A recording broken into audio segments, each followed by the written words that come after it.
Hello, in this video we will look at reciprocal relationship between cosine and secant functions. Cosine of theta is equal to 1 out of secant theta, and secant alpha is equal to 1 out of cosine alpha. In this example, we are given that cosine of 60 degrees is 1 divided by 2, and we have to find secant of 60 degrees. By the definition, we are given that secant of 60 degrees is equal to 1 divided by cosine of 60 degrees.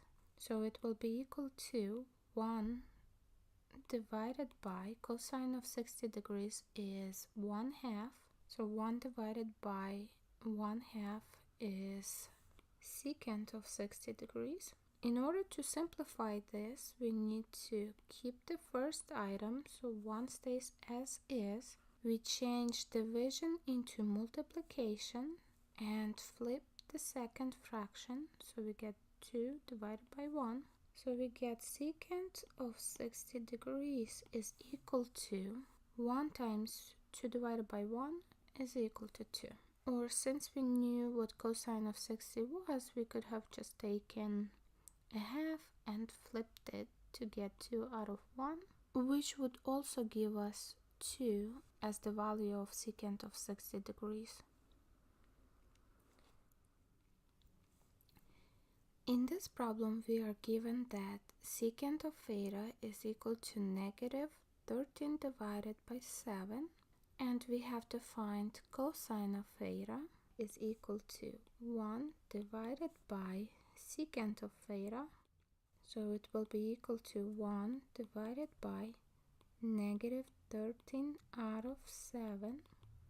Let's simplify signs. Positive 1 divided by negative 13 out of 7 will give us positive divided by negative, negative.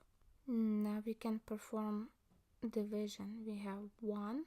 Let's change division into multiplication and flip the second fraction. So we get 7 out of 13. Negative 1 times 7 out of 13 gives us negative 7 out of 13.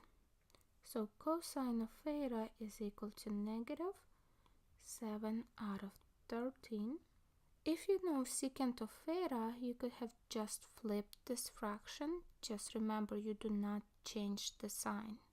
And this would be our solution. That's all.